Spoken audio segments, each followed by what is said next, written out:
Good morning. It's Monday. Weather has quieted down. Thank goodness. Meteorologist Tara Blake. I'm Bob Herzog. Jen is off today. She is responsible for all of the legible words on this board right now.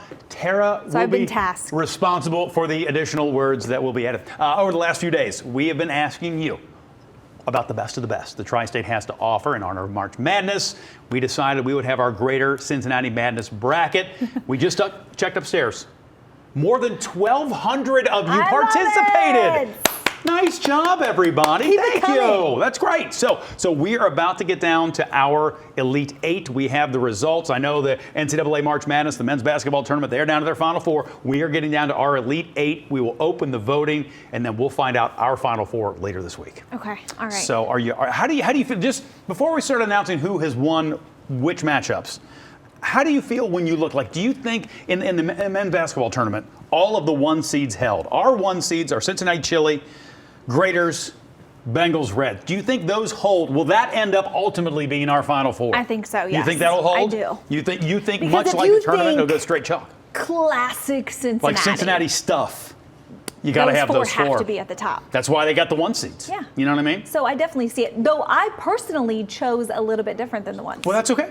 Sometimes you got to pick the underdog. Yeah. You know I like the underdog, which is why March Madness right now is a little frustrating to me because all number 1s are at their top. That's not how it's supposed to be. No, there's supposed to be some sort of underdog in there. But the games are going to be so good. That's true. You know what I mean? Like, and the fans are so big, I wouldn't be surprised if ratings actually popped a little bit. Really? Yeah. We'll see. It's one of those weird things where everybody says they want the Cinderella, but then when Cinderella gets in, not as many people watch. They're annoyed and don't watch? Yeah, kind of funny.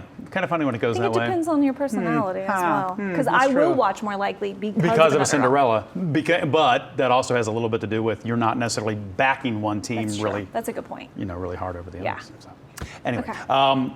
It's time to get to our results. Tanner, can we go in this? I don't know for sure. Okay. Can we start up top and kind of move down? How do you want to go, buddy?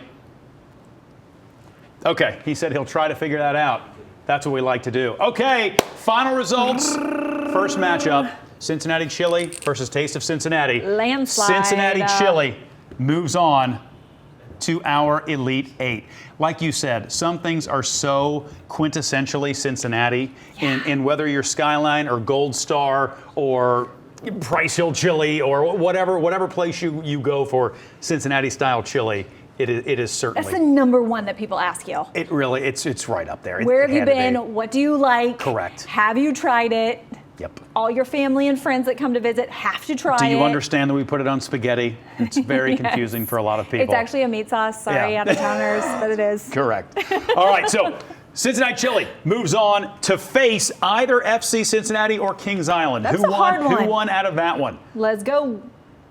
Ooh, Kings Island with a dominating performance. Wow. Over FC Cincinnati. Kings Island. Now, you want to talk about that? See, that's a tough matchup right there.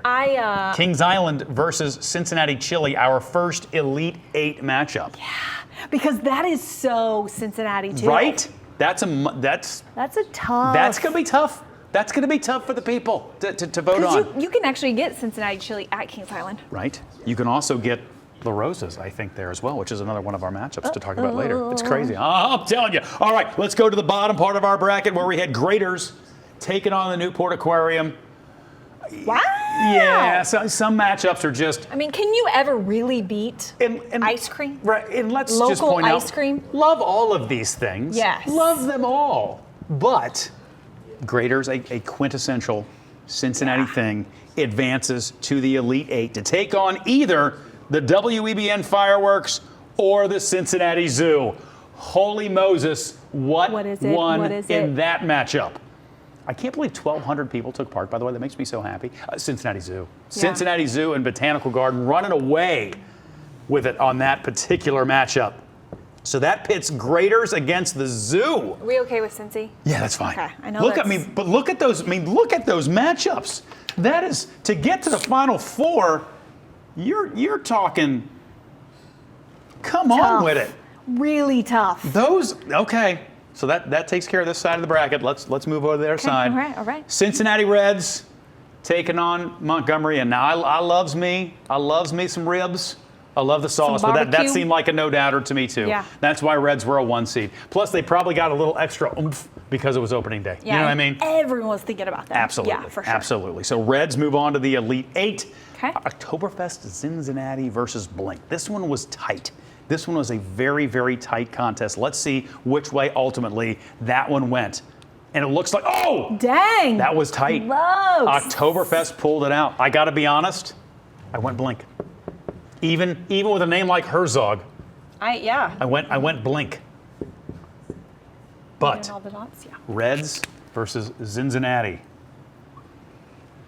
An Elite Eight matchup. I still think Reds is going to come I out. think so too. I think sports are going to do well on this side of the bracket because as we move down, we've got Bengals taking on Roebling Bridge, and while the Roebling Bridge is about as iconic as you can get, I mean they have the whole bridge in New York because we had the bridge here first. Frankly, take that Sundance.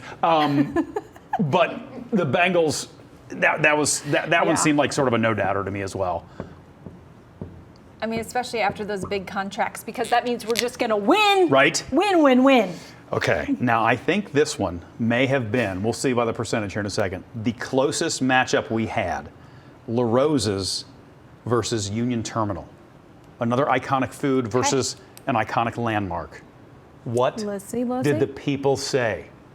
What did the people... Wow. Look how tight that was! Union Terminal by just 2%.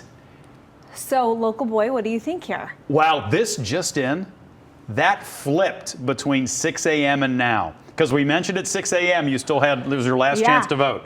So whoever voted between 6 and 8 this morning, you flipped Union Terminal to victory. So why do you think that Union Terminal took the lead and is staying on top?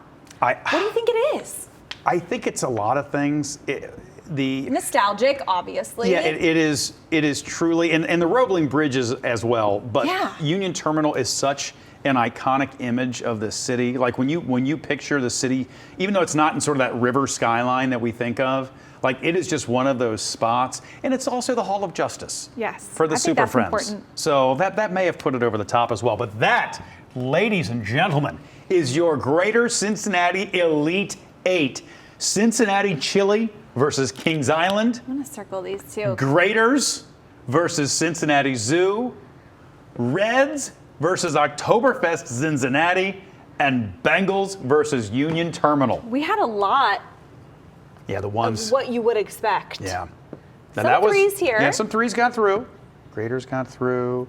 Zoo got through as a threes. three. Yeah. So. Blink, sorry, buddy. Yeah. But this is going to be. Blink is new. Blink is newer. Correct. Is it the newest thing on the, well, either that or FC Cincinnati, probably the newest ones on the board. And you see that kind of played out that way. Right. The traditions that have been around a little longer did a little better. Graders in the aquarium. All right. Well, now you got to vote for the next round. Yeah. Do we have that yet? Do we have the new? Oh my gosh, Tanner's already got the new QR code with the new matchups. That's how fast he is. So get your phone ready. There it is. This now has the matchups for the Elite Eight. And our goal is 2,500 people. Can we double it? In total. We got to. Can we do that? If you voted for the first round, you have to vote for the second. You can't back out now. Yes. That would be insane. What are you, insane? Don't be insane. Vote. And I'll put the link up that will take you directly there later this morning as well. A little less voting for this one too. But boy, yeah, passionate. Passionate are the Greater Cincinnatians with their choices. 1,200 involved in them. I don't think we've ever done a poll, an ARC-centric poll, with that many voters before. So that's very exciting. Yes, it is exciting. I'm very excited about that. But now we got to double it. You got to go back. You want to go predictions at all? Or do you want to? Like number one? No, just to get through this next round, just to get to the Final Four. Because this matchup got a lot more interesting than in my head, I thought automatically the ones are going to go through. Reds, I feel like, and Bengals are the only two that are certain. Agree. I feel like both of these matches could go either way. Yeah, other side. Yes. Ooh. Cincinnati Chili versus Kings Island, Graders versus Graders, Zoo. But the Zoo is so spectacular. Right? Oh. But Graders is at your fingertips, and you just love it so much. Such difficult questions we present to you. Whoever, you and Tanner did this. You did the 1, 2, There was a selection committee of one. Just you? Yeah. You did it? Yeah. I'm impressed. impressed. But by the same point, I don't like to own up to that because I've had so many people yell at me for not including them in the original 16. But we needed 16. We're going to expand the field next year. This has gone so well. We will definitely, now whether we can come up with 64, I'm sure if we work hard enough at it, we can come up with 64. But we'll definitely expand the field past 16 next year. Yeah, with the amount of festivals and all the things. Because this was fun. This is different, right? We like this. We like this. And if it is something that you haven't checked out yet, even though you are, one that loves the majority of them, then you got that many people voting telling you that it's that awesome, that means you got to go. Right. If you haven't been, go do that thing. I'm excited about this. You kicked the goal from midfield. Yep. I'm Jen Dalton. I'm Bob Herzog. Well, I feel totally comfortable like this. Yeah, well, this feels real good. Our no-show socks. Fat or bad? You're welcome, Earth.